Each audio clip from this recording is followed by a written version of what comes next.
பிரதமராக இருந்தாலும் I don't care. நமது மண், நமது மக்கள், நமது உரிமை, அதுக்காக உறுதியா குரல் கொடுப்பேன்.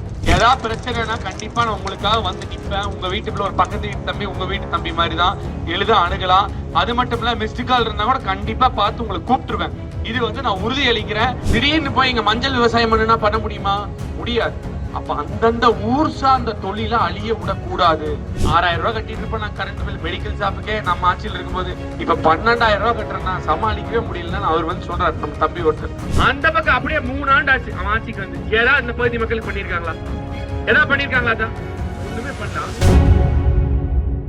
நீங்க எல்லாம் ஆதரவு கொடுத்தாதான் ஜெயிக்க முடியும்னு சொல்லி உங்ககிட்ட ஆதரவு கோரி தான் வந்திருக்கிறேன். வர்ற 19ஆம் தேதி பாராளுமன்ற தேர்தல் அனைத்து இந்திய அண்ணா திராவிட முன்னேற்ற கழகம் சார்பா போட்டியிருக்கு. இரட்டை இலை சின்னத்துல போட்டியிருக்கு. சிங்கை ராமச்சந்திரன் ஆகி எனக்கு ஒரு வாய்ப்பு கொடுத்திருக்கிறாங்க. நான் ஏன் நீங்க எனக்கு ஓட்டு போடணும்? அடுத்த கேள்வி. ஏன் ஓட்டு போடணும்னா நிறைய காரணங்கள் இருக்கு. முதல் காரணம், நான் இந்தூர்காரன், வெளியூர்கார வேட்பாளர் கிடையாது. ஒரு நடுத்தர குடும்பத்தை சார்ந்தவன், ஒரு எளிமையானவன். எப்ப வேணா நீங்க போன் போட்டு என்ன அணுகலாம். எந்த குறை நிறைகளா இருந்தாலும் ஏதாவது பிரச்சனைனா கண்டிப்பா நான் உங்களுக்காக வந்து நிற்பேன். உங்க வீட்டுக்குள்ள ஒரு பக்கத்து வீட்டு தம்பி உங்க வீட்டு தம்பி மாதிரி தான் எளிதா அணுகலாம். அது மட்டும் இல்ல மிஸ்டு கால் இருந்தா கூட கண்டிப்பா பார்த்து உங்களை கூப்பிட்டுருவேன். இது வந்து நான் உறுதி அளிக்கிறேன்.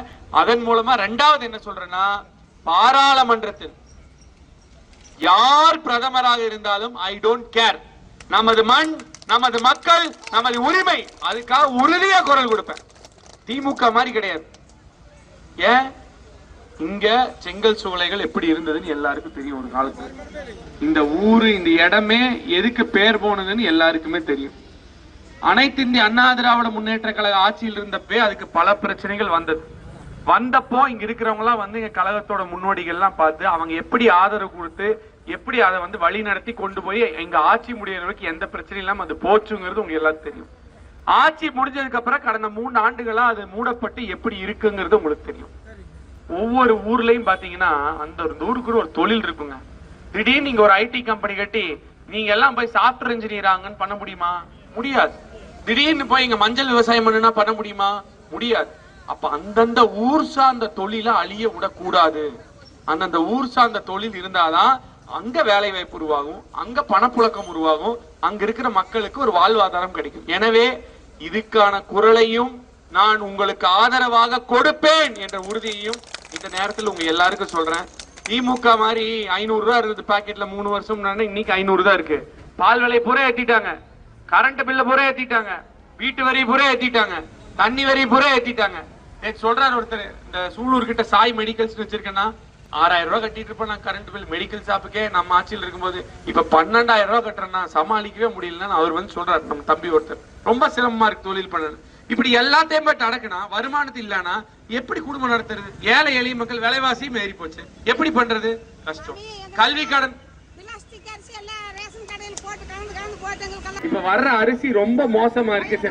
அக்கா நல்லா புரிஞ்சுக்கோங்க, எண்ணம் அதுதாங்க முக்கியம். ஏன் அப்படி இருக்கு நான் சொல்லிடுறேன் பாருங்க. திமுகனாலே அப்படித்தான். ஏன்னா அண்ணா திமுக பொறுத்த வரைக்கும் வித்தியாசம். பொய் பொய்யா சொல்லி வந்துட்டா இன்னும் வந்து பொய் சொல்லுவான். அந்த பக்கம் அப்படியே 3 ஆண்டு ஆச்சு அவன் ஆட்சிக்கு வந்து. ஏதாவது இந்த பகுதி மக்களுக்கு பண்ணிருக்காங்களா? ஏதாவது பண்ணிருக்காங்களா? தான் ஒண்ணுமே பண்ணல. அவங்க சொல்றாங்க அழகா. அப்ப ஒண்ணுமே பண்ணல. இந்த அப்படி போவோம். மத்திய அரசு 10 வருஷமா இருந்தாரு மோடி. என்னவா இருந்தாரு? பிரதமரா இருந்தாரு. உங்களுக்கு எல்லாம் 10 பைசா பிரயோஜனம் இருந்ததா? அடுத்து மோடி வந்துருவாரு. மோடி வந்தா போன் போட்டு உடனே பேச வைப்பாங்க. மோடி அடுத்து வந்தா நமக்கு 10 பைசா பிரயோஜனம் இருக்கா? இல்ல, 10 காசு பிரயோஜனம் இல்ல. ஆனா அனைத்து இந்திய அண்ணா திராவிட முன்னேற்ற செங்கல் சுளவை ஒரு எடுத்துக்காட்டு. 2வது எடுத்துக்காட்டு, கொரோனா சமயத்துல எல்லாரும் ரொம்ப சிரமப்பட்டு வேலையெல்லாம் வீட்டுல இருந்தப்போ வீடு வீடா ஒவ்வொரு வீட்டிற்கும் 1 மாசத்துக்கான மளிகை சாமான பொருட்கள் கொண்டு வந்து கொடுக்கப்பட்டதா இல்லையா? கொடுத்தமா? எதுவுமே இல்ல. மக்கள் கஷ்டப்படுறாங்க. நம்மளை நம்பி இருக்கிற மக்கள் நம்ம இருக்கணும்னு. அதுதாங்க வித்தியாசம். மதவாத கட்சியான பாஜகவும் வேண்டாம், குடும்ப கட்சியான திமுகவும் வேண்டாம். புரட்சி தலைவர் புரட்சி தலைவி எடப்பாடியார் தலைமை என்று இயக்கம் மக்களுக்கான இயக்கமான அனைத்து இந்திய அண்ணா திராவிட முன்னேற்ற கழகம் தான். இதுபோன்ற செய்திகளை மேலும் தெரிந்து கொள்ள எங்களது யூடியூப், Facebook மற்றும் Twitter ஆப்களை சப்ஸ்கிரைப் செய்யவும்.